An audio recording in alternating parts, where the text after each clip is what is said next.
A Naples City Walk. If you love Italy, Naples is Italy at its most hardcore. While Naples has plenty of great monuments, its main site is the city itself, its timeless Italian way of life, its lively markets, everyday shops, and exuberant people. This walk gives you that and more, a slice of Neapolitan life. Hi, I'm Rick Steves. Thanks for joining me on this walk through the historic heart of Naples. Because Naples can be, a bit chaotic, this walk has an easy-to-follow route. We'll start at a major landmark, the Archaeological Museum. Then, we cut through the historic old town on the ancient street called Napoli. The walk ends near the central train station, which makes for an easy springboard for more sightseeing. Along the way, we'll be stepping into several historic churches, including the Cappella San Severo, with its one-of-a-kind sculpture. We'll weave through impressive remnants of Naples' golden age and learn about its 2,500-year history. But most of all, we'll see that timeless way of life that plays out on Naples streets generation after generation. Laundry hangs over alleyways. Markets stink with fresh-caught squid. Kitchens crank out pizzas, and couples artfully make love on Vespas. This walk works best either in the morning or late in the day. That's when sights are open and the street life is liveliest. In the heat of mid-afternoon, some shops and churches close, so be sure to consult a guidebook to plan your time. Allow at least 2 hours for this walk and a little more for pizza at the end. And by the way, this walk starts at the Great Archaeological Museum, which is covered on another of our audio tours. You can see that museum first, then do this Naples City Walk to maximize your sightseeing time. Naples has a reputation for crime, for good reason. While violent crime is rare, pickpocketing, purse snatching, and phone grabbing are a constant risk. Keep a close eye on your belongings and stay aware of your surroundings. Besides that, rest assured that this walk takes you through streets that are safe and well-traveled. Naples is intense, but if you're smart and on the ball, you'll be just fine. Now, let's get started as we see a city that's as old as Europe itself and as vibrant today as it was centuries ago, the freewheeling city of Naples.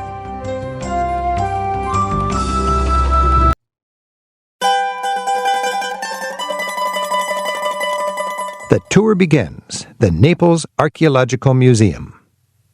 Start at the Naples Archaeological Museum. It's easy to get there on the metro, either Line 1 to the Museo stop or Line 2 to Cavour. Find a place near the entrance where you can take in the expanse of this impressive building. Rick? This palatial building captures the glory of Naples at its peak. It's the year 1750. Naples is one of the richest and most sophisticated cities in all of Europe. With a population of 300,000, only Paris was bigger. This building epitomizes that golden age. Admire the warm pink facade fronted by palm trees, the ironwork balconies, the classical columns that flank the grand main entrance, the triangular Greek-style pediments, and the round Roman-style arches. Back in the 1700s, this impressive palazzo was just one of many that dotted the wealthy city of Naples. Naples was rich from sea trade. It had one of Europe's top universities, and in 1750, this building opened its doors to display Europe's first great collection of classical artifacts, including the artistic treasures newly excavated from Pompeii. And just a reminder, we have a companion audio tour covering this great museum. Naples of the 1700s was a melting pot of European high culture. It was home to sophisticated nobles from abroad, French-speaking Bourbons, German-speaking Habsburgs, and the monarchs of Spain. Back then, Naples was not an Italian city. It was a world unto itself, the proud and independent Kingdom of Naples. Find the flag of the Kingdom of Naples. There's probably one above the museum entrance. It's next to the blue European Union flag and the green and white and orange Italian flag. The yellow and red one is Naples' city flag, a leftover from the once glorious Kingdom of Naples. This building is the perfect introduction to our walk. On the first half of this tour, we'll be seeing the impressive remains of Naples' golden age of the 16 and 1700s. The second half goes deeper as we slice through Napoli to the roots of the ancient city. All along the way, we'll see the lively Naples of today that still bustles amid fading elegance. So let's get started. One of the best examples of both Naples' grandeur and its elegant decline is right across the street from the museum. It's that big arch. So with your back to the museum's front door, start crossing the street. Veer right and find a huge beige and gray arch. This is the entrance to the Galleria di Napoli Mall. If this entrance is blocked, simply loop to the right around the block to another entrance, or pick up our walk on the next track behind the Galleria on Via Borgia. Now, enter the arched doorway and into the mall.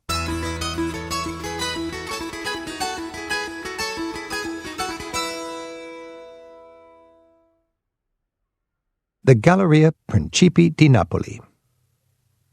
Stand at the entrance and take in this elegant 19th century shopping mall. Enjoy the soaring glass skylight overhead and the marble floors beneath. Now, start making your way to the center of the mall. As you go, admire all the intricately carved woodwork, the elaborate ironwork lanterns, the balustrades and garlands, the playful cupids. And the mostly empty shops. Exactly. The mall was begun with great expectations in the mid-1800s. It was named for the first male child of the Italian royal family, the Prince of Naples. Gallerias like this were popping up all over, in Paris, London. In the United States, we call this style of decoration Art Nouveau. In Italy, it's called Liberty Style, named for a British department store that was in vogue at the time. Back then, Naples was known as the Paris of the South for its high culture. But it's clear that the mall has suffered since then. Yes, starting in the late 1800s, economic stagnation set in. With the unification of Italy, Naples was eclipsed by Rome as Italy's first city. That trend has continued until today, and this Galleria, despite several ambitious renovations, has still failed to attract much business. Exit the mall from its far end. Again, if that far exit happens to be closed, no problem. Just exit where you can and circle around to that end. That's where the tour picks up. When you reach the far end of the Galleria, just keep going straight ahead. You'll go down a set of steps to street level, cross the busy street, Via Borgia, and continue straight ahead.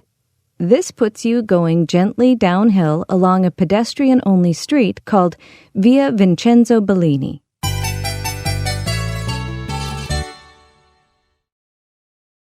From Via Bellini to the Teatro Bellini to Piazza Bellini. As you stroll down Via Bellini, you'll pass through a pleasant urban scene. There are tropical palm trees, banana plants, and sidewalk cafes. On your left is a golden palazzo. This houses the city's Academy of Fine Arts.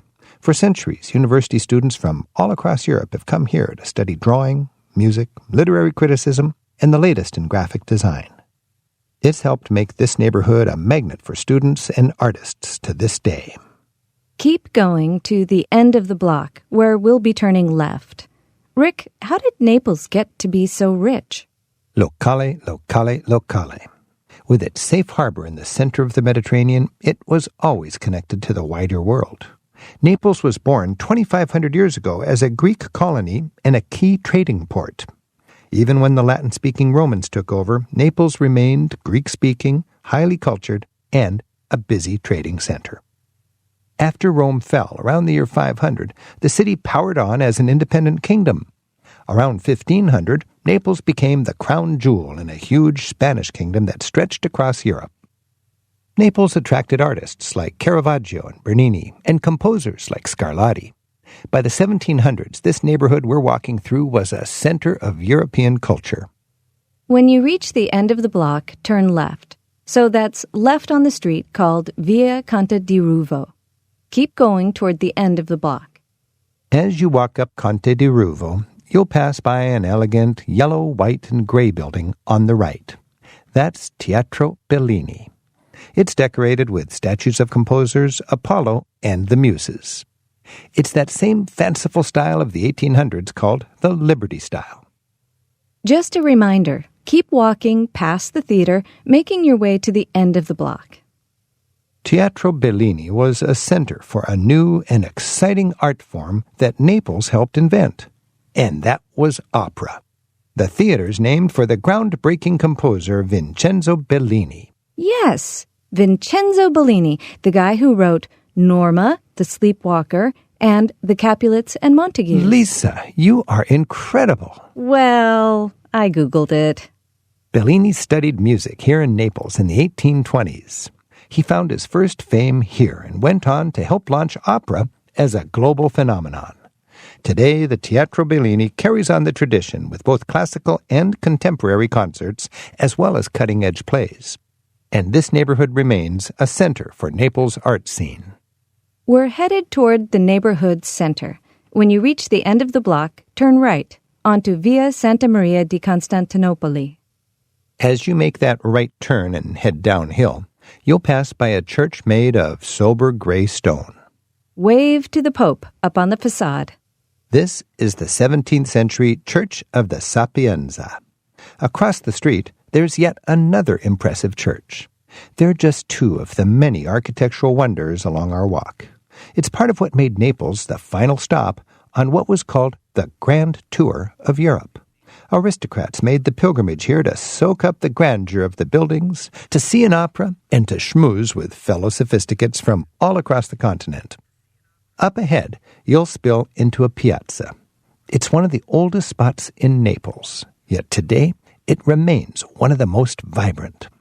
That's certainly one of the recurring themes of this walk, how the Naples of today still throbs with life amid the remnants of its past.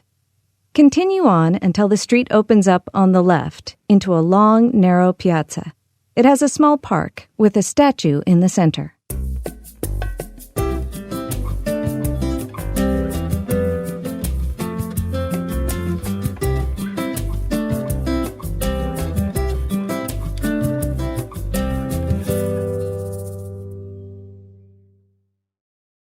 Piazza Bellini. And just like that, you're in neighborhood Napoli. It's a pleasant little park surrounded by apartment buildings and artsy cafes. Start making your way toward the statue.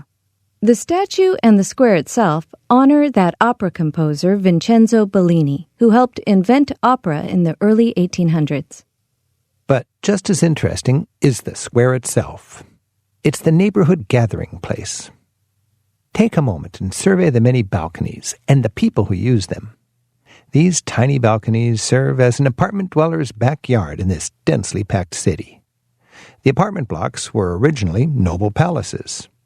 Above some of the grand doorways, you can still see some of the stately family crests. Shh!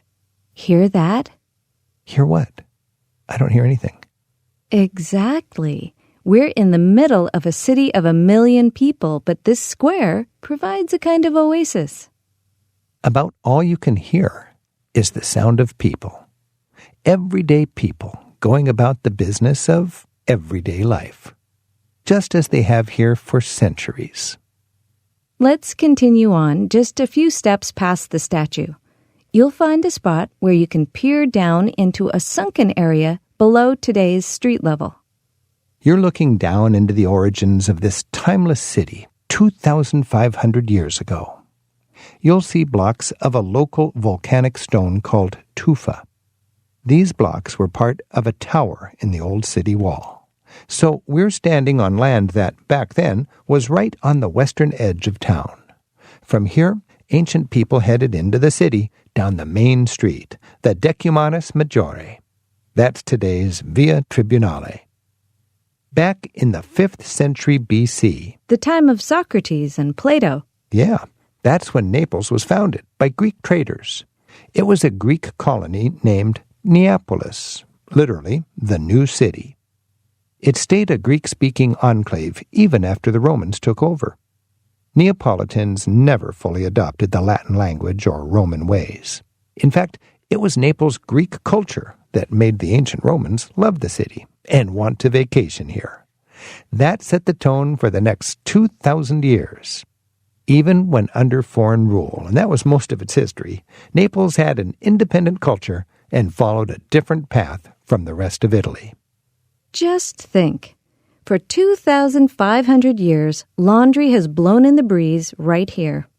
Let's continue on. By the way, you can see how the street level has risen since ancient times, thanks to centuries of rubble. Walk downhill about 30 yards, just past the end of the square. Stop when you reach a horseshoe-shaped archway on the right. Directly opposite that arch, find a ceramic tile plaque posted on a building. It depicts Piazza Bellini circa 1890. Not much different than today. Except the graffiti. Well, yeah, you need to learn to ignore the graffiti. That's what locals say they do. Now turn your attention to that horseshoe-shaped archway, the Port Alba Gate.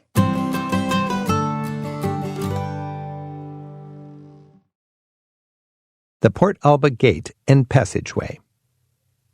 This gate was once part of that same old city wall. But this was from around the year 1600. That's when the city began expanding and opening up a whole new area beyond the old town. Let's head there. Pass through the Port Alba Gate. It's almost like passing into another world. You emerge into a pleasant pedestrian alley, Via Porta d'Alba. Keep walking down this picturesque street. The street's lined with bookstore after bookstore. The stalls spill out onto the streets, filled with books, old and new. Bibliophiles will be tempted to stop here. That's me. But we should keep going.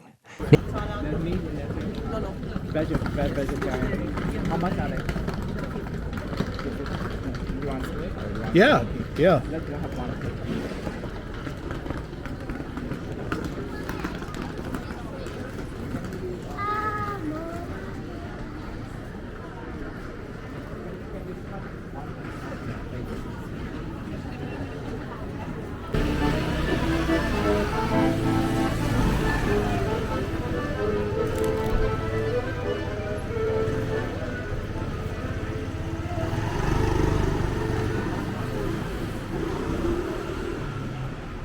Kitty cup. What color is that? Gray. Oh, they have a black thing too. The what's that? Coaster.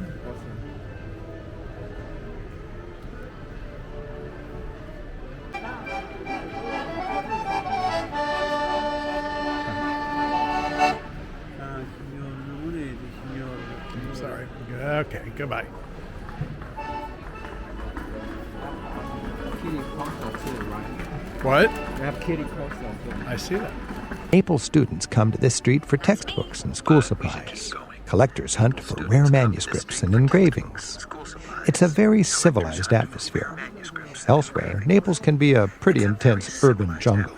It's the third largest city in Italy, and it's one of Europe's most densely populated. But as we've seen, there are many calm and peaceful pockets like this. Naples has an underappreciated knack for living, loving, and raising children with good humor and decency. Keep going, where there's another gate at the end of the street. We're heading toward the next phase of Naples history.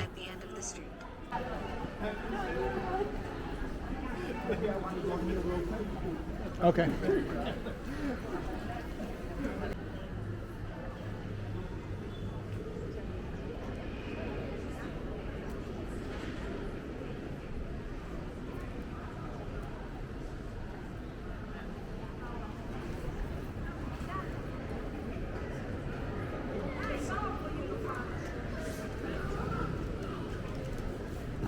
After the fall of Rome, Naples went through centuries of rule by foreigners. There were Ostrogoths, Byzantines, and Lombards. In late medieval times, it was the Germans and French Angevins. Nevertheless, Naples always maintained a measure of independence under the proud name of the Kingdom of Naples.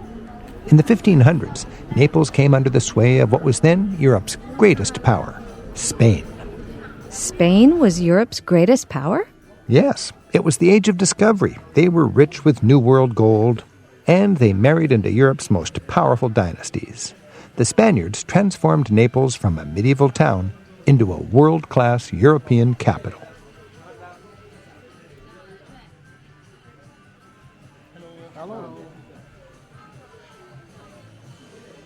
like nice stuff.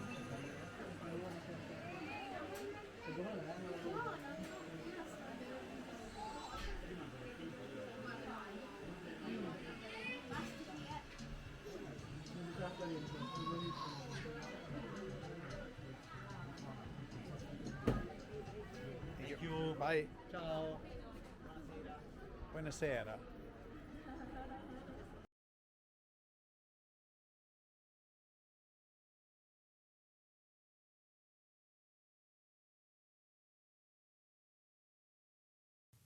That's the part of town we're entering now.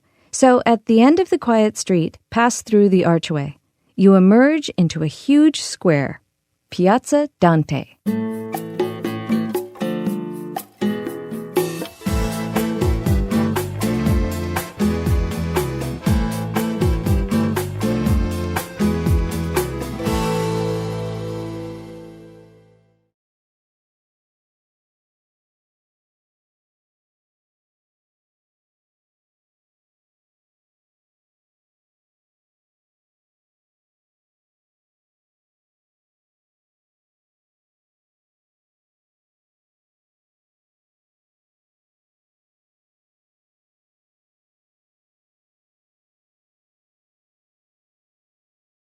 Piazza Dante. This large square is marked by a statue of Dante Alighieri, the medieval poet. Fittingly for a poet like Dante, his piazza has plenty of bookstores. Let's start heading toward the statue.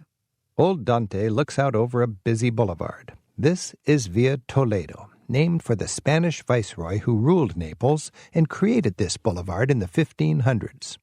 Almost overnight, Signor Toledo made this part of the city the high-class part of town.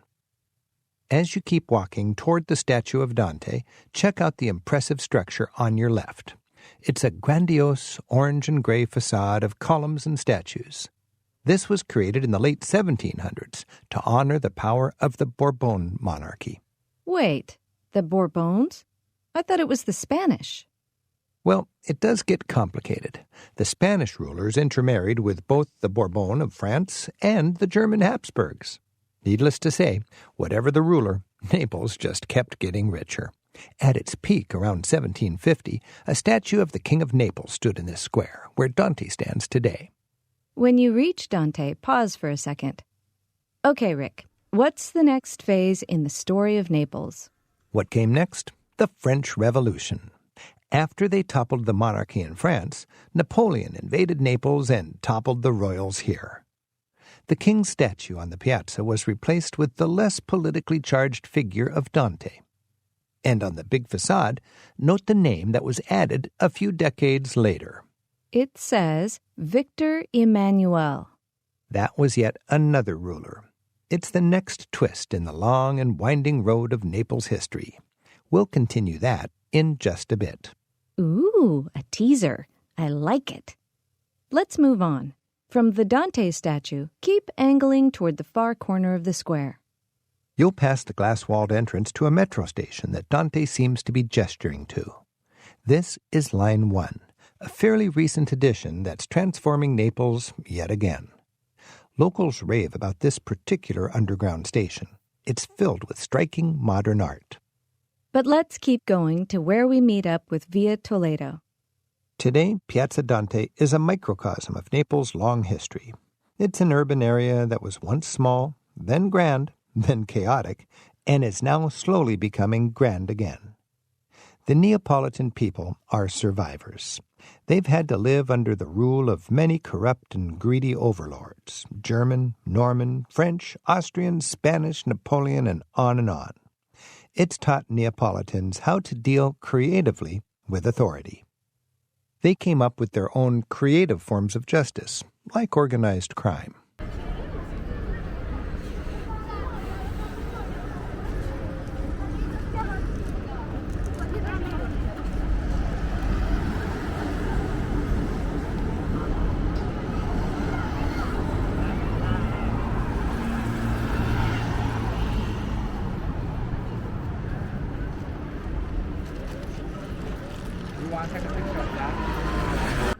At the far end of Piazza Dante, exit the square. Start walking downhill on the busy boulevard called Via Toledo.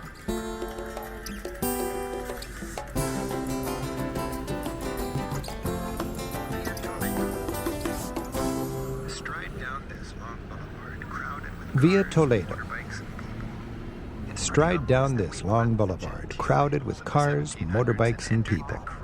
It's pretty obvious that we've left the genteel Naples of the 1700s and entered the crazy Naples of today.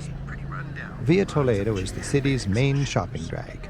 This particular stretch is pretty run down, lots of cheap handbags and shoes. But the street gets ritzier as you go. Look how long the street is. And how straight.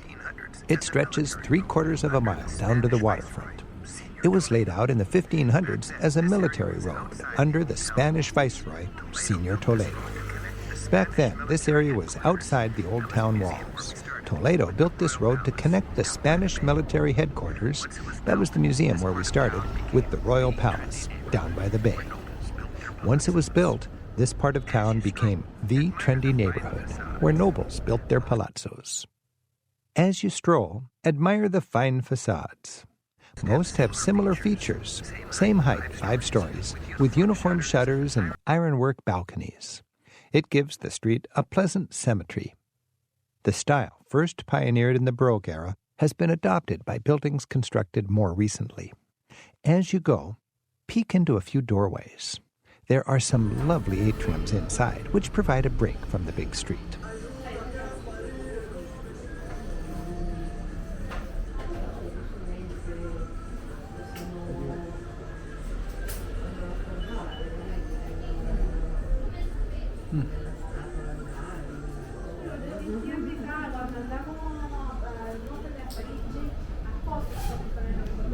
Ice cream cake,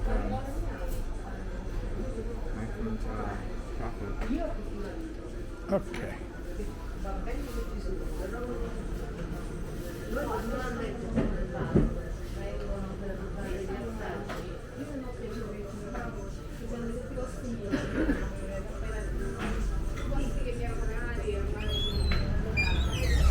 Keep walking ahead through the square toward the impressive white marble building at the far end. Focus your attention on the building's balcony. It's the year 1860, and this palazzo was a government building for Naples rulers. Meanwhile, the spirit of revolution was brewing throughout Italy. The great Italian revolutionary Giuseppe Garibaldi swept in and conquered Naples. He drove out the government. Garibaldi appeared on this balcony and proclaimed victory to the cheering crowds below. The date? September 7th. Or Sette Settembre, as the piazza came to be known. Within a decade, all of Italy was united under a constitutional monarch. Victor Emmanuel II, whose name we saw earlier. This was the start of a glorious new era for Italy.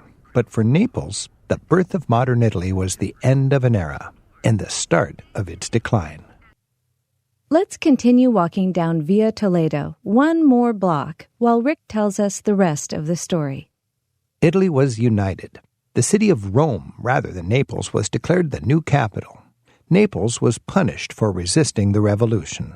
The city's scholars and bureaucrats were transferred to work in Rome.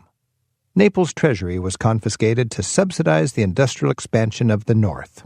Within a few decades, Naples went from being a thriving cultural and political capital to a provincial backwater. Its economy was left in shambles, and its once sophisticated dialect was soon considered, well, Hicksville. Continue straight on Via Toledo. You'll come to a cross street called Via Madaloni. Find a spot at the intersection that's out of the way of traffic. Kind of hard to do, I know, but give it a try. Find a place where you can survey the scene around you. This intersection where Via Toledo crosses Via Madaloni introduces us to Naples' most famous street, called Napoli.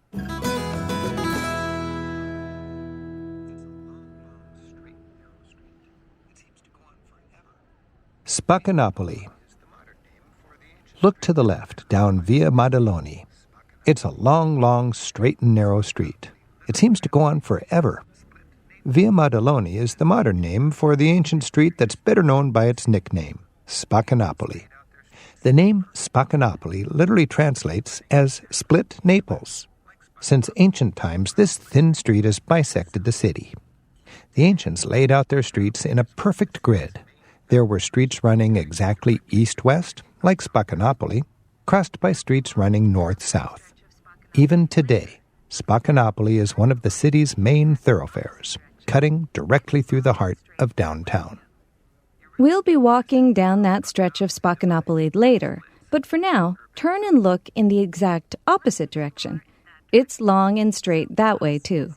You really do get a sense of how Spaccanapoli divides or splits this urban jungle. Let's explore in that direction. So cross busy Via Toledo. Once across, keep going straight. Here, Spaccanapoli changes names, first to Via Forno Vecchio, and then Via Pasquale Scura. Just keep going straight. You can see the street starting to slant upward toward a church facade as it climbs San Martino Hill. By the way, if you have more time in Naples, consider going up San Martino Hill. Up there, you can visit the Carthusian Monastery and an old castle. But the best part is great views of Naples Bay and Mount Vesuvius. The easiest way up the hill is by funicular. The Monte Santo funicular station is only a couple of blocks from here. Keep heading up the street, Via Pasquale Scura. We're entering a more residential part of Naples. This is the upper tip of one of Naples' most typical neighborhoods, the Spanish Quarter. It was named for the Spanish military barracks that were here back in the 16th century when the area was laid out. Many streets here are narrow and flanked by tall buildings. This makes them pleasantly cool in the summer. The Spanish Quarter is known for the classic Neapolitan lifestyle that locals call basso, or low living. Basso homes were tiny apartments built close to ground level that had to house entire families. Everyday life spilled out into the streets. Even today, life happens in the streets. Flirting, fighting, playing, loving. This is the cliché of life in Naples that's seen in so many movies. It makes the Spanish Quarter Naples at its most Neapolitan. The people are playful, the shopkeepers are friendly. But the motor scooters are bold. Watch out. By now, you should be approaching the intersection with Via Pina Seca. As you get nearer, the neighborhood action kicks up a notch. Via Pina Seca hosts a lively market. Stop when you reach the intersection.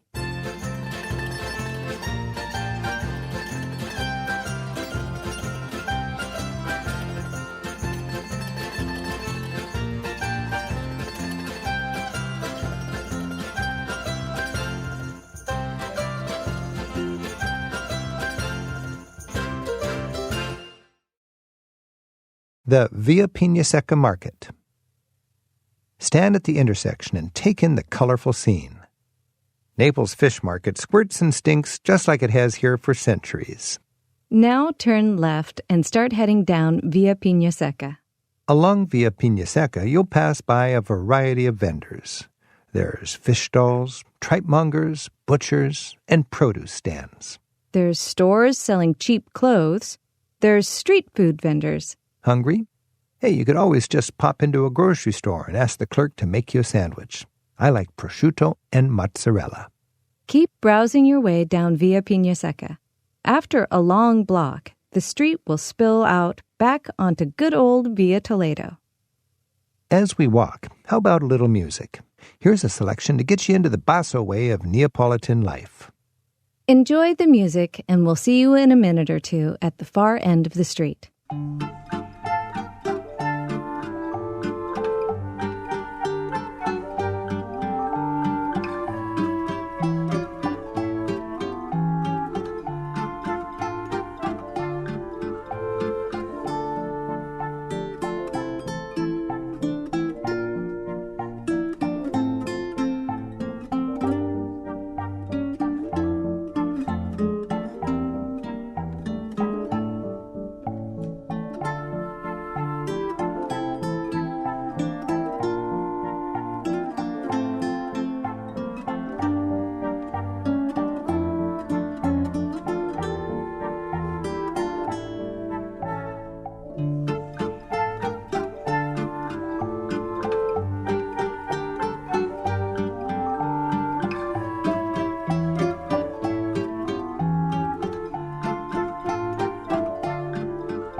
Wow.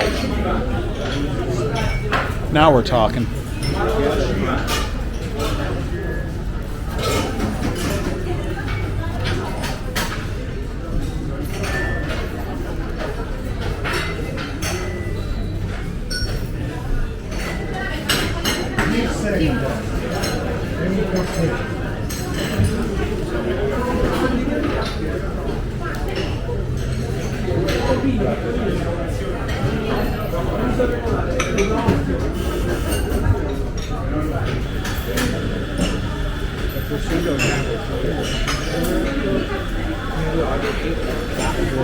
Cheese and prosciutto right there That looks great. for $5. That's really good right there.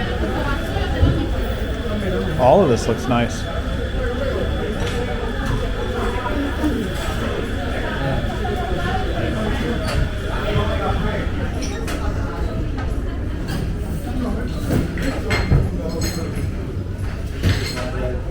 All right.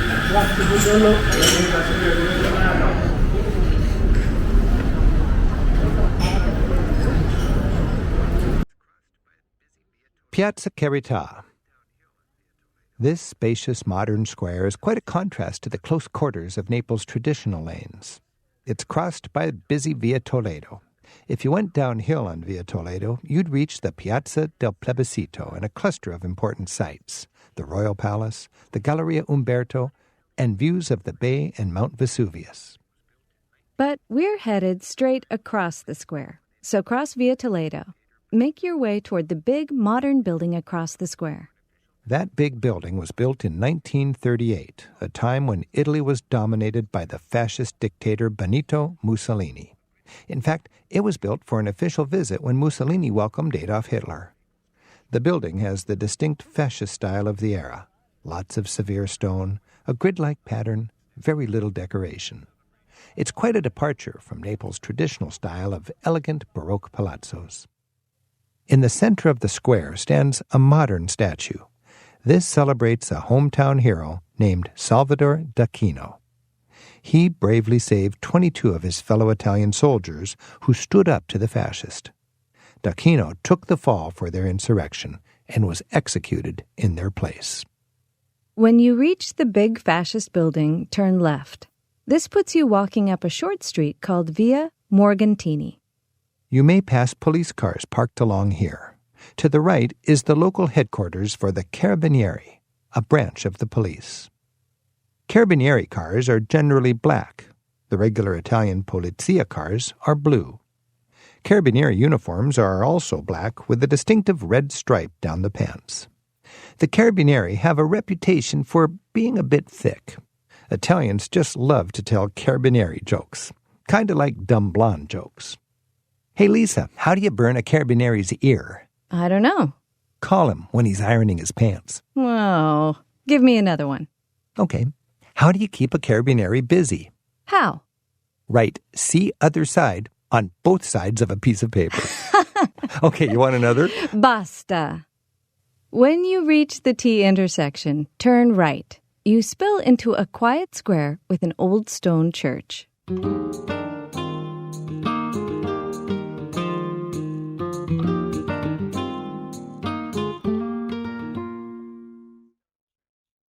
Piazza Monte Oliveto.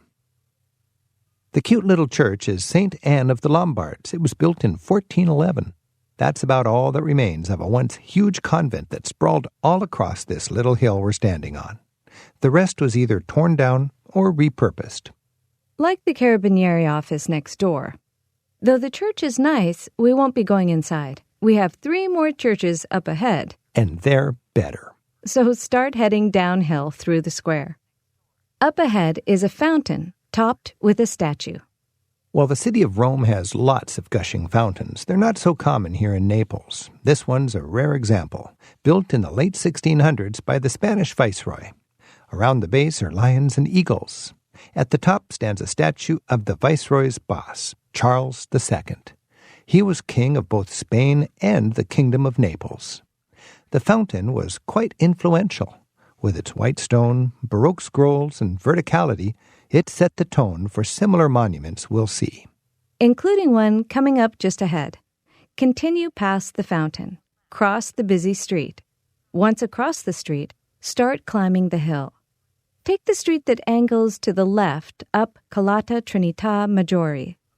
Keep going, heading toward the big gray-white monument at the top of the hill. As you walk, enjoy a little more music. See you at the monument.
By now, you should be at the tall stone monument. This marks the square called Piazza Jesuit Nuovo.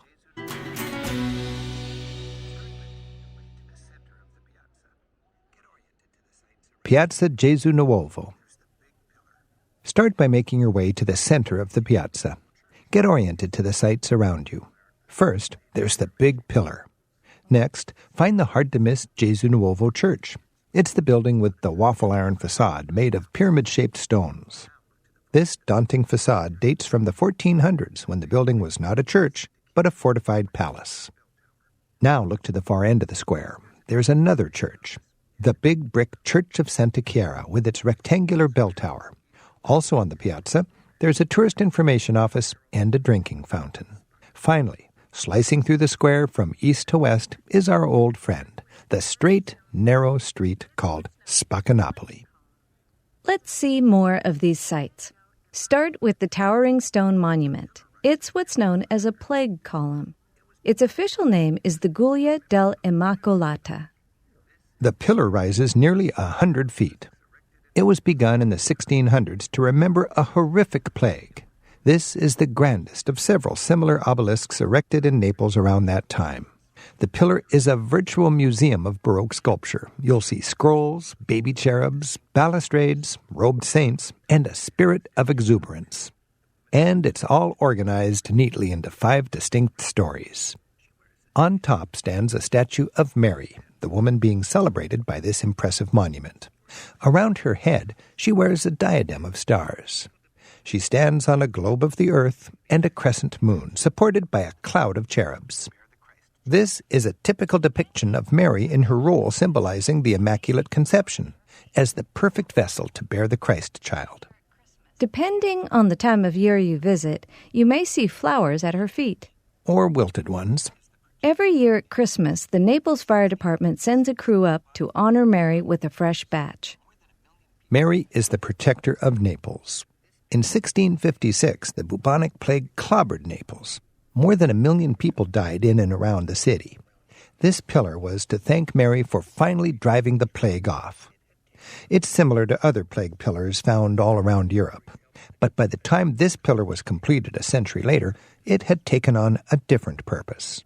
It was to ask for Mary's help against a different kind of plague, the Protestants. It was completed by the Jesuits, the religious order who spearheaded the anti-Protestant movement called the Counter-Reformation. The pillar came to symbolize the fierce tenacity of the Jesuits. Yes, midway up the pillar, I can make out 4 proud statues, all Jesuits. One depicts the order's founder, Saint Ignatius. Let's see the Jesuits' impressive home church, the Church of Jesuit Nuovo. If it's not open, you can skip ahead to the next track and pick up the tour from there. Otherwise, let's start making our way inside the Jesuit Nuovo church.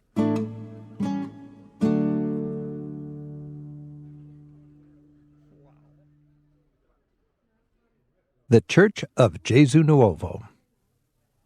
As you enter the church, you're greeted with a dazzling interior. There's pink and gray marble supporting a golden ceiling capped with a dome. This decorative style, called Neapolitan Baroque, speaks to the wealth and the prestige of the Jesuits. Walk deeper into the church, along the right side. Stop when you reach the second chapel on the right.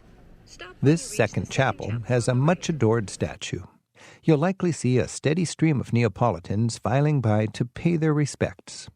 This is a beloved local saint, Saint Giuseppe Moscati. In the early 20th century, Dr. Moscati was famous for using his medical skills to help the poor. In 1987, he was the first modern doctor to be made a saint. Now his fellow Neapolitans pass by and kiss the good doctor's hand. His highly polished hand after all these years.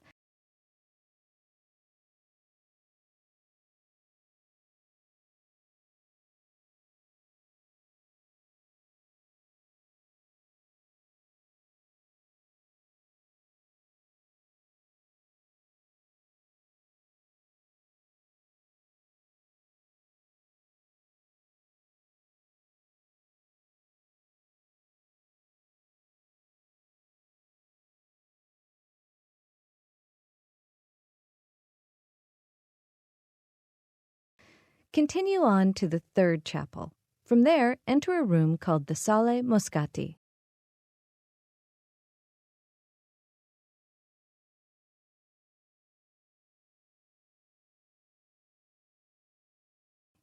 This long room is a virtual shrine to Dr. Moscati. Look up, high in the walls. You'll see hundreds of tiny red and silver plaques. These are called ex votos. They're offerings given in thanks by people whose prayers were answered with the help of Saint Moscati. Each plaque has a symbol. This indicates which ailment he helped cure. Naples' practice of using ex votos is very old. Though it's part of Catholic rituals, similar practices go back even farther to Naples' pagan and Greek roots.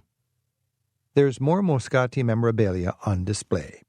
You'll see some reconstructed rooms from Moscati's apartment that was located not far from here. There's a glass case showing his possessions and photos of the good doctor. That's a shoehorn. Giuseppe?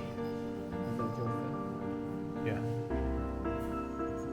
That's a shoehorn, his glasses. No.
Let's start making our way back out the church. But just before leaving the Moscati room, stop and look up. High in the left corner of the room is a bomb casing. During World War II, this bomb fell through the church's dome, but it never exploded and caused almost no damage. Yet another miracle. Leave the Moscati room and backtrack to the piazza outside. As you go, enjoy more of the church's rich decor, the ceiling frescoes, the gilding, and the fine statues. As the church's name suggests, this was the new or Nuovo church. The Jesuits had outgrown their old church, which was nearby. They moved here in the 1580s. By the 1700s, they were a powerful force in Naples, even in politics. And though their influence waned in later centuries, this church remains a testament to the glory days of the Jesuit order. By now, you should be back outside on Piazza Nuovo. Let's turn to our next site, the Church of Santa Chiara. Again, if this church is also closed, just skip to the following track and carry on from there. To reach Santa Chiara, take a few steps down Napoli and enter through the big stone gate.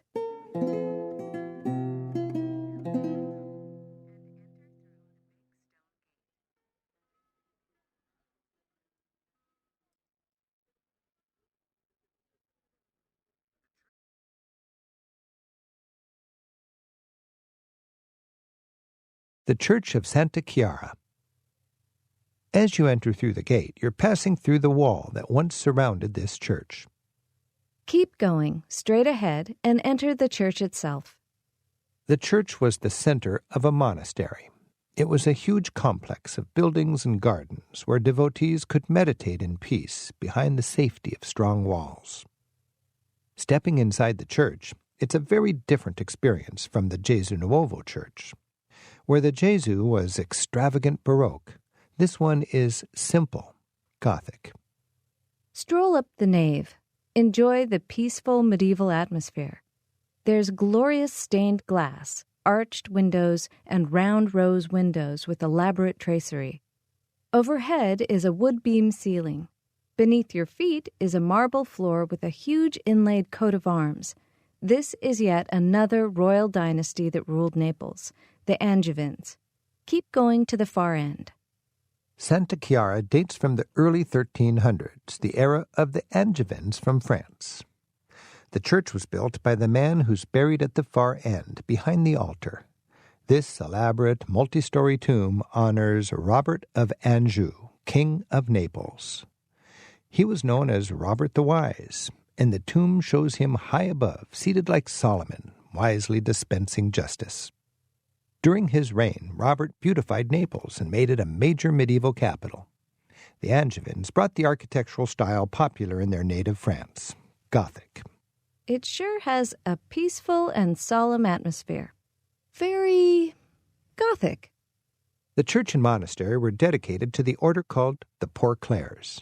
It was founded in the 1200s by Clare, the good friend of St. Francis of Assisi. Many noble women, including Mrs. Robert the Wise, withdrew here to meditate and live a simpler, Christ-like life. Note the grilled windows in the altar wall. Nuns cloistered themselves on the other side of this wall. They could look through the windows and observe Mass without interacting with the public. Browsing around, you'll see a number of other tombs. This church became a kind of Westminster Abbey, where Naples royalty wanted to be buried. The carved tombs near Robert's tomb are other Angevin rulers. To the right of the altar, there's a chapel stacked with more royal tombs. Most of these blue bloods came later in Naples history, when Naples was ruled by the Bourbons and then the Italian Savoys. The painting in the chapel depicts Maria Cristina of Savoy. In the 1800s, this beautiful woman married the King of Naples. She died young, but her reputation for piety lived on. In the year 2014, she was beatified by the Catholic Church. That's one step from sainthood. The ceremony was held right here in this church. There's also a tomb to someone we've encountered earlier, Salvador d'Aquino. He's that brave man during World War II who gave his own life to save 22 others. Now head back to the street. As you make your way back through the nave, consider this. During World War II, Naples was heavily bombed by the Allies as they liberated Italy. Some 20,000 Neapolitans were killed. In 1943, this church was obliterated. That's horrible. As they rebuilt, they stripped away the gaudy 1700s Baroque decor to reveal the pure Gothic we enjoy today. Before exiting, check out a good example of this. Find the faded fresco. It's just to the right of the exit, under the stone canopy. It depicts the Trinity, a dove representing the Holy Spirit between the heads of God the Father and Christ. Painted around 1400, it's a reminder of the tender souls who worshipped here in medieval times. We're about halfway along our walk through Naples. Halfway? Yes, so now might be a good time to take a break. Good idea. From here, we start down Spaccanapoli, which can be crowded and intense. If you want a quick break, you could take a quiet seat here, or enjoy the small park outside, or find a cafe on the piazza. When you're ready to move on... I'm ready right now. Then let's make our way back to Piazza Nuovo. From there, you're at the head of the street officially labeled Via Benedetto Croce, but it's better known to everyone as Spaccanapoli.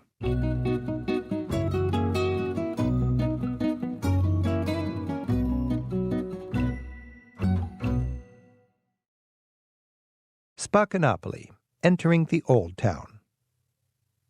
Start by just looking down the straight-as-a-Greek arrow Spaccanapoli. As we mentioned, ancient Neapolis was typical of many Greek and Roman cities laid out on a grid plan.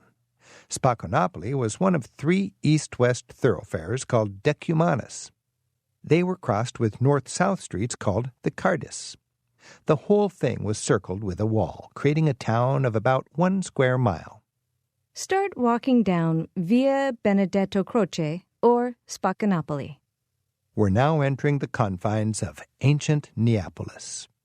As we'll see, some things have changed greatly in 2,000 years, and others haven't. The street names are different. It's called Via Benedetto Croce, Via San Biagio, and so on. But the freewheeling Naples lifestyle lives on as it has for centuries. The street is just packed day and night with people, people, people. Our next stop is on Piazza San Domenico, about 200 yards down Spaccanapoli. Don't worry, we'll guide you along the way. Just relax and let yourself get swept along in the whitewater rapids of this river of humanity. This street is some of the world's best people watching. Since this is a university district, you're likely to see students and bookstores.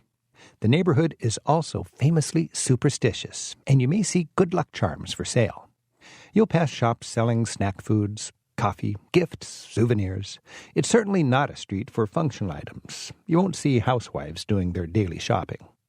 After crossing the first cross street, on the left side of Spaccanapoli is an impressive building. This is the Palazzo Venezia.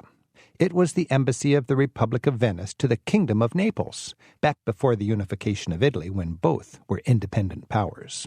But if you don't see it, don't worry. There's plenty of other stuff to look at here. Just keep going, enjoying the scene.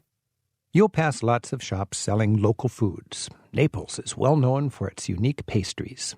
The best known is called sfogliatella. It looks like, well, kind of like a croissant cut in half, but it's filled with cream. The name sfogliatella means tiny leaves, and up close, you can see why. The crust is made of extremely thin, leaf-like layers of dough. You can get it with different kinds of cream fillings: orange, lemon, almond. Oh, tell me more, you sweet-talking man. And if you're still hungry, there is more. Another local delicacy you'll see is mozzarella cheese. True mozzarella has to come from the milk of a water buffalo from the Naples region. So if you want the real deal, look for signs that proudly announce mozzarella di bufala. I'm also seeing lots of blue and white soccer gear. Yep, those are the colors of Naples Football Club. It's insanely popular here, as we'll definitely see a little later in our walk. You'll probably also be seeing a good number of jewelry shops. Keep going down Spaccanapoli. We're headed for a spot where the narrow street opens up on the left-hand side into a plaza, Piazza San Domenico. As you walk, notice that much of Spaccanapoli is paved with big basalt blocks. These are the same kinds of stones the ancient Romans used. Think of all the people who've walked this street. First, there were Greeks in Neapolis. Then it became a popular place for wealthy Romans to have a second home by the sea. After the fall of Rome, this treasured port city was walked by Normans, French, Spaniards, and others who ruled it as the Kingdom of Naples. For 300 years, roughly 1500 to 1800, Naples had a golden age, and this neighborhood was a ritzy part of town. All the nobles wanted a fancy palazzo here, right in the downtown action. And look at it now. Spaccanapoli still vibrates with activity. In its way of life, this old neighborhood has remained largely unchanged for 2,000 years. By now, you should be approaching our next stop, Piazza San Domenico Maggiore. Spaccanapoli opens up on the left-hand side into this pleasant square.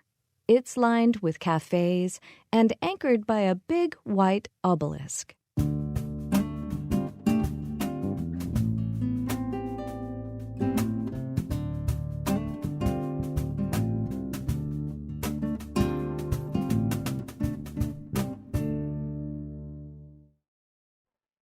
Piazza San Domenico Maggiore. Find a place to stand and take in the scene. This is one of the most atmospheric spots in the old town. In the center stands another Naples plague column. It was also built after that disastrous 1656 epidemic. This one was erected by the Dominican order, who had their monastery here. So that's St. Dominic on top? Yep, that's the order's founder. The pillar is shaped like an Egyptian obelisk, but it's slathered in typical Baroque decoration. There's scrolls, coats of arms, garlands, and pudgy angel babies. Now turn your attention to the church, at the top end of the sloping square. This is the Church of San Domenico. It looks more like a castle with crenellations along the roofline. This is actually the back end, or apse, of the church. You enter at the far end. The church was begun 1,000 years ago, and parts of that original church still stand, even after it was incorporated into a larger church. In the 1200s, it became a Dominican church, surrounded by a large monastery. Now turn to the right side of the square, where there's a fancy red-colored palazzo. The University of Naples was founded right here in 1224, where this red palazzo now stands. Back then, it was part of the Dominican monastery. The University of Naples was one of the very first universities in Europe. It was especially groundbreaking for the time because its curriculum was largely secular. It was a place to train bureaucrats and lawyers for the Naples government. The great Thomas Aquinas, my vote for the greatest mind of the medieval world, graduated from here in the 1200s. He also taught here before moving on to Europe-wide fame in Paris. Today, this red palazzo houses a different university, the prestigious school called La Orientale, which specializes in Asian studies. Check out a few other elegant palazzos that ring the square. In the 1700s, this square was the place to live. The red palazzo was once the palace of the Corigliano family. You can see their family crest over the main doorway. On the opposite side of the square is the Petrucci family palace. Not so impressive today because it's been modernized. Finally, on the Spaccanapoli side is the Palazzo Casacalenda. It's notable for the white marble columns that flank the entrances. Back in the 1700s, there was one more rich family that lived here on the square, and they left the biggest mark of all. From Piazza San Domenico to the Statue of the Nile. Welcome back to the obelisk in Piazza San Domenico. From here, start walking, continuing down Spaccanapoli. At this point, Spaccanapoli is called Via Bicroce. We're headed down Spaccanapoli for just about 50 yards or so. You'll pass a red and gray church, plenty of touristy shops, and street vendors. As you wade through the scene of Naples today, it's time to return to one of the themes of this walk: how little this city has changed in 2,000 years. We're approaching the very heart of ancient Naples, back when it was called Neapolis. As an international seaport, it was packed with people from every Mediterranean culture: Greeks, Romans, Etruscans, Phoenicians, and, of course, the greatest ancient civilization, Egypt. Each of these ethnic groups was assigned a different neighborhood where their traders could live and set up shop. We're now entering the Egyptian quarter.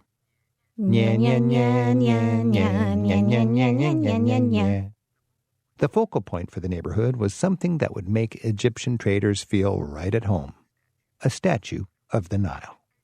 As you reach the intersection at the end of the block, you'll see a statue of a reclining man on your left. Stop here in this busy little piazza. Find a place where you can take in the scene. This intersection is considered the center of Old Naples. In ancient times, this was where the east-west axis of Napoli was bisected by a north-south street called Via Nilo, the Street of the Nile. Naples has the most intact street plan of any surviving ancient Greek or Roman city. Then, as now, there were shop fronts at street level and private homes on upper floors. Now, focus on the statue. The Nile statue depicts a traditional river god in ancient style. He's an old, bearded man reclining across his pedestal. Look at his armrest. It's a sphinx. He carries a cornucopia.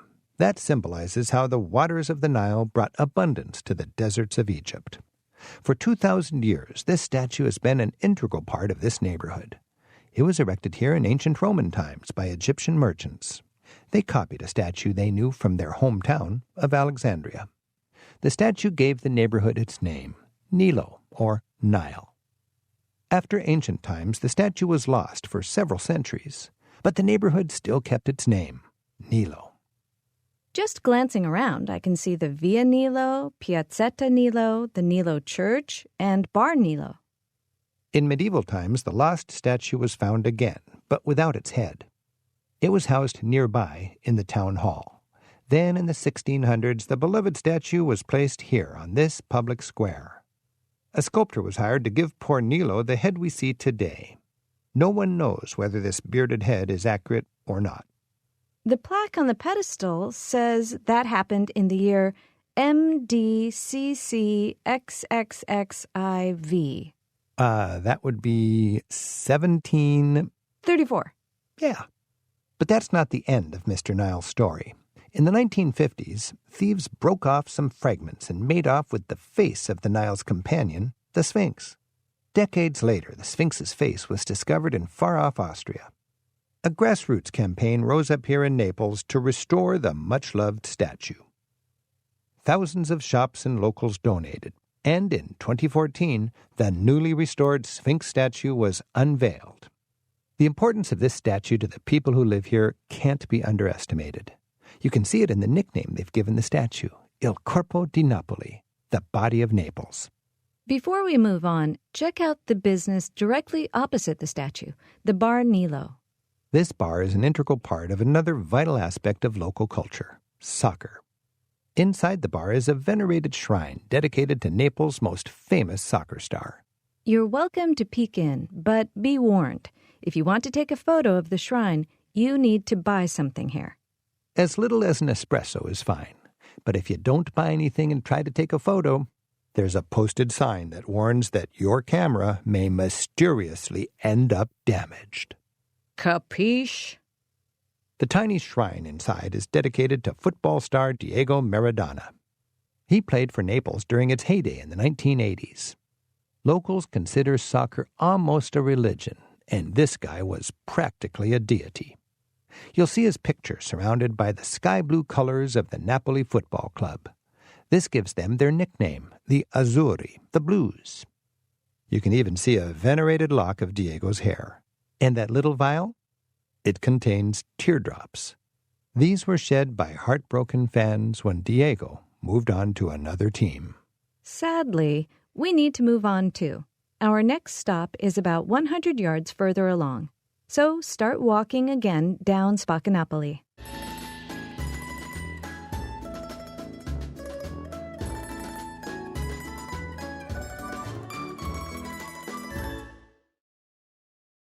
from the Nile statue to Via San Gregorio Armeno and Naples Presepi.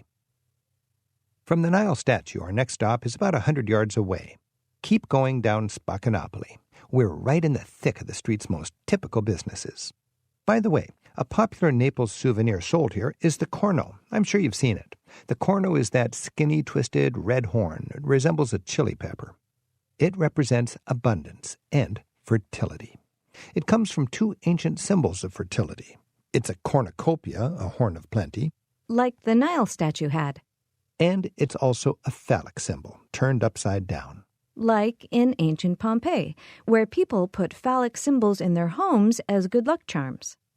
Lisa, you must have toured Naples Archaeological Museum. I did, and that's a really good tour. Fertility is a big deal for Neapolitans, and it's not simply sexual. It provides the greatest gift a person can give, life. And it ensures that one soul will live on through the next generation. The corno represents what Naples has a lot of, the abundance of life. I once asked a Neapolitan man to describe the Neapolitan women who are famous for their beauty. The man summed it up in a single word: abundant. You may also pass gold and silver shops. Some have signs saying, "Compro oro," I buy gold. Locals say they buy stolen jewelry, melt it down immediately, and it gets resold in some other form as soon as it cools. It's an enduring sign of Naples' rough-and-tumble economic reality. Another popular item on sale here are little Christmas creches. These are nativity scenes with little figurines of Mary and the baby Jesus. Italians call these manger scenes presepi. If you don't see any presepi right now, just keep going. You will. We're headed for the next main intersection, where there's an entire street dedicated to presepi.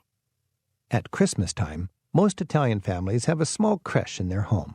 It's the centerpiece of their holiday decorations, the way Americans have a Christmas tree.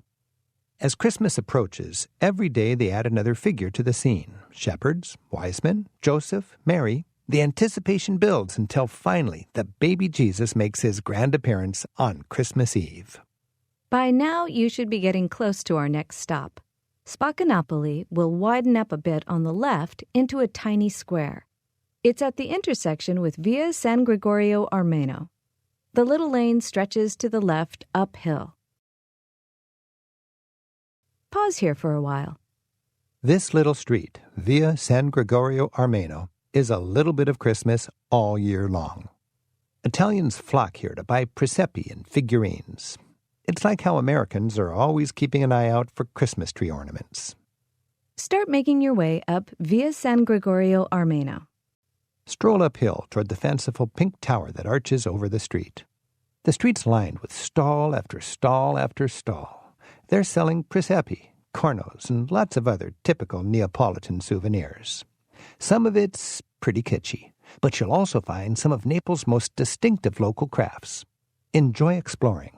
Yeah, it's kind of amazing how far up it goes. To the right and left, there are more shops in hidden courtyards. At some places, you can even watch the craftsmen at work. You'll see manger scenes ranging from simple to elaborate. Some are made of natural bark and moss. Some create a village scene. Others are cave-like grottos, complete with bubbling fountains. There are scenes enclosed in a glass bell. This is the classic campane version. You can buy the figurines separately. There's Mary, Jesus, donkeys, shepherds, angels, the whole cast of characters. You may also see some much larger presepi. At Christmas time in Italy, these are displayed in churches and on public squares.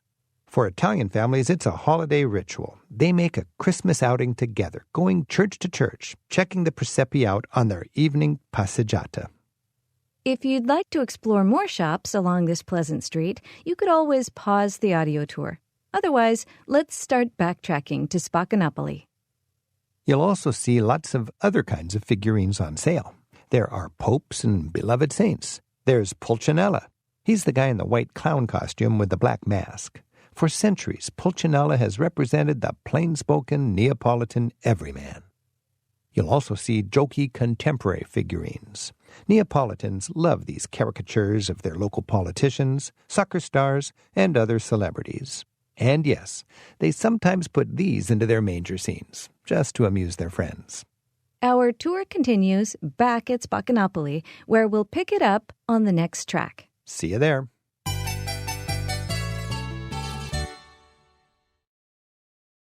To Via Duomo. From the street with all the Presepe vendors, continue heading down Spaccanapoli. We'll be going another 100 yards or so to where it crosses a busy street. Spaccanapoli has become a kind of stereotype of Italian lifestyle. Yeah, imagine living in a crowded place like this. Shops below, apartments above. People are stacked on top of each other like a living Presepe. This stereotypical American image of Italy comes from Naples. In the late 1800s, when Naples fell on hard times, tens of thousands of Neapolitans emigrated to the United States. They brought with them the Italy America came to know. Pizza, spaghetti, oh, sole mio. Yeah, all those things are Neapolitan customs, not necessarily typical of Italy as a whole, but certainly part of Naples. And the song, Santa Lucia.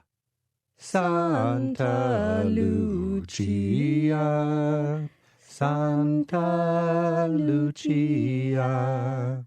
That was about the Santa Lucia district here in Naples. It's down by the waterfront. Immigrants in America sang that song to remember the old country. In fact, let's hear a little bit of it from real musicians.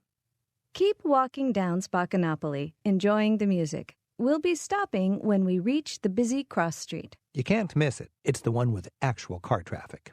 It's the street called Via Duomo. Now, enjoy a bit of Santa Lucia, played on the guitar. Another of Naples' inventions. We'll see you at Via Duomo.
Napoli.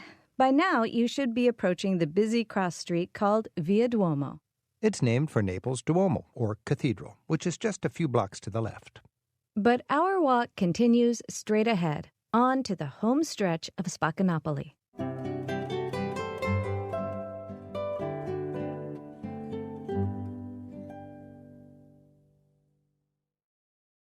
From Via Duomo down Via Vicaria Vecchia. Let's cross traffic-filled Via Duomo. Once on the other side, we'll just keep going straight ahead. As you cross Via Duomo, notice the kinds of vehicles popular in this crowded city.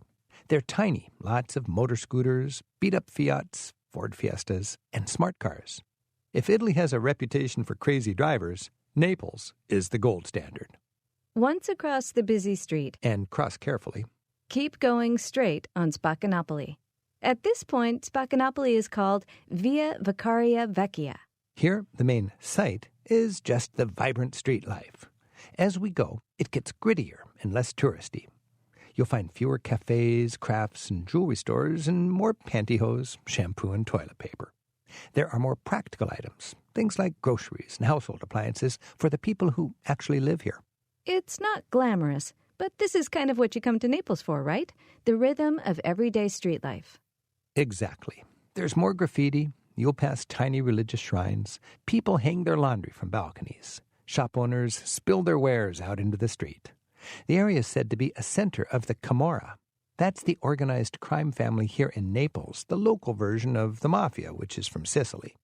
But as a tourist, you won't notice. Unless you need to park your car. Yes, then you may be approached by someone who politely offers to watch your car for you. Capiche? Keep going down Via Vicaria Vecchia. Keep an eye out up ahead for a small patch of greenery where we'll be turning. Naples is changing. 1 in 5 locals is under age 14. It's crowded and expensive to live here, even in a cramped apartment.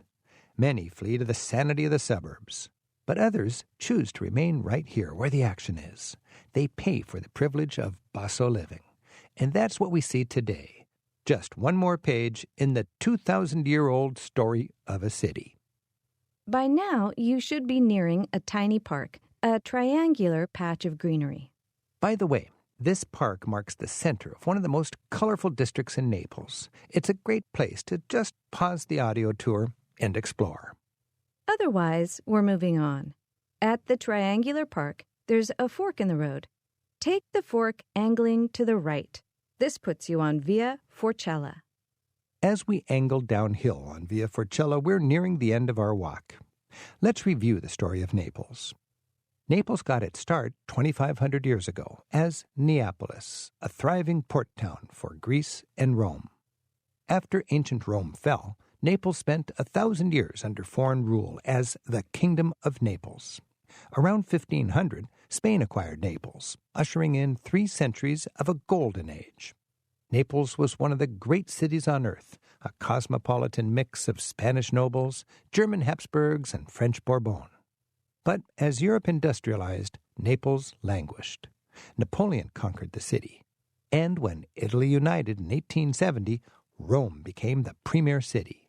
Naples faded, and many immigrants fled to America. The city was bombed heavily in World War II.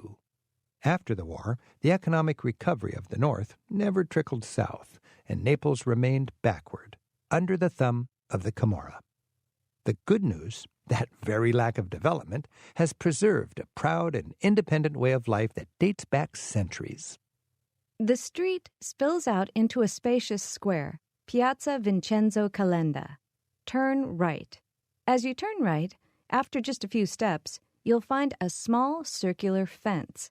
Belly up to the railing and look down inside. This protects another chunk of that ancient Greek wall of Neapolis. It's another reminder that visitors today enjoy a city that's been continuously inhabited for 2,500 years. It seems that our walk has come full circle, so we must be done, right? Not quite so fast. The walk's not over until we get something to eat. All right. From the Greek wall, continue ahead. You'll exit the square on Via Pietro Colletta. Here, you'll find the final stop on our walk, food.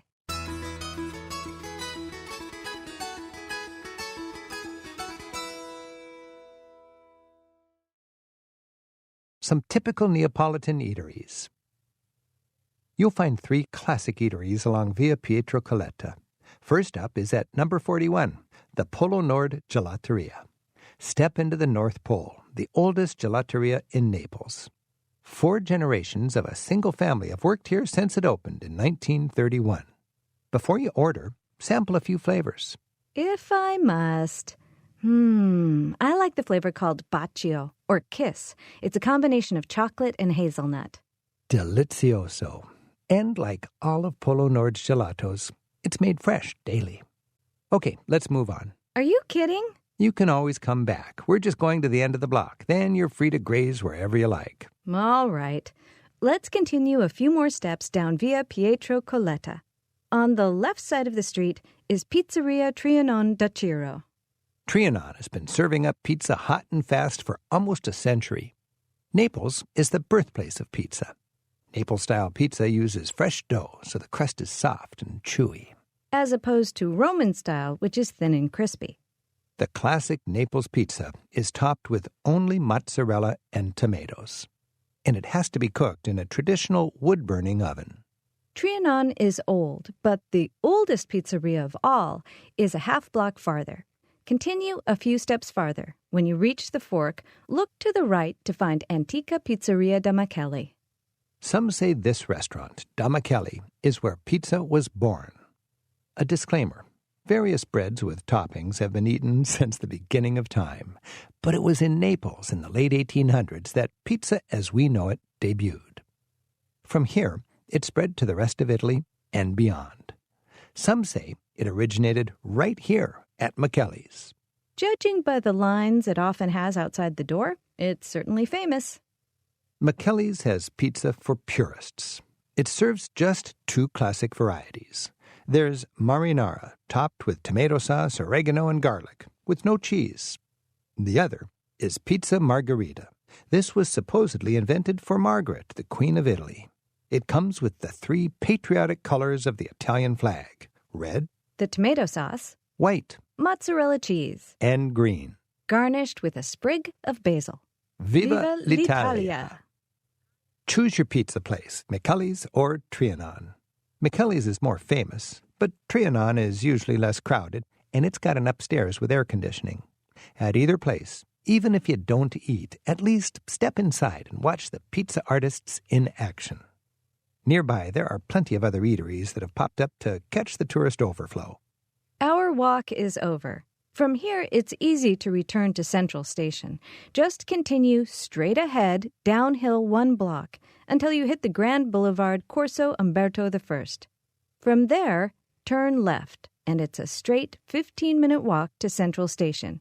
Or you could cross the street and flag a taxi or hop on a bus. They all go to the station. But first, I'm getting a bite to eat. Naples is famous for lots of foods, whether it's pizza, seafood, or limoncello. In Naples, you really can't go wrong. Treat yourself. You deserve it. You've traveled through this chaotic, fascinating city that survived for 2,500 years, and you've survived too, and enjoyed it. Bella Napoli! We hope you've enjoyed our Naples walk. Thanks to Jean Openshaw, the co-author of this tour. If you're up for more sightseeing, we have more audio tours covering the great sights of the area. There's the Naples Archaeological Museum, as well as a tour of Pompeii. Remember, this tour was excerpted from the Rick Steves Rome Guidebook, co-authored with Jean Openshaw. For more details on eating, sleeping, and sightseeing in Naples, Rome, and environs, refer to this year's edition of that guidebook.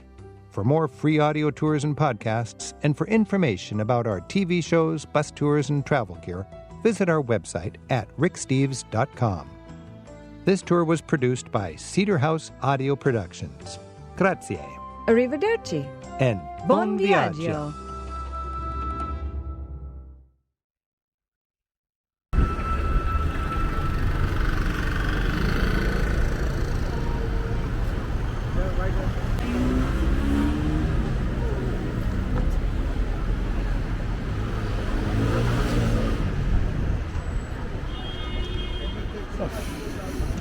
Come on.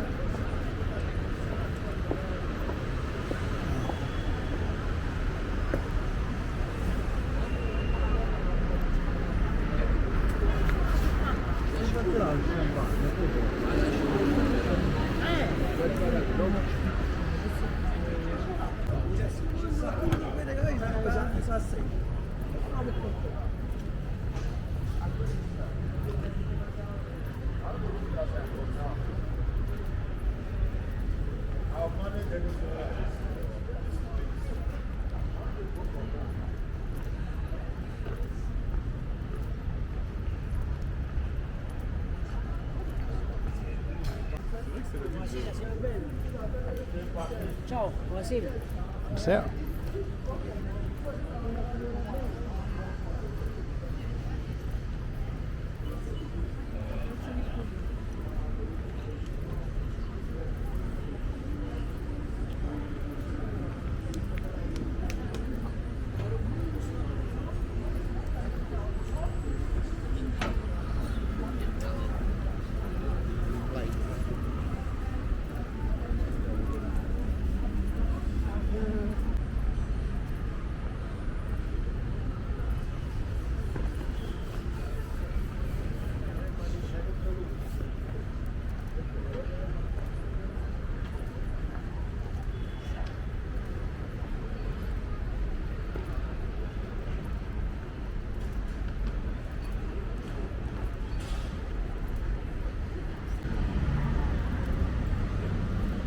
You think this train station here busier than the one Rome or similar?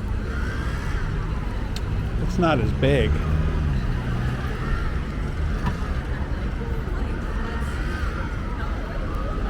Careful.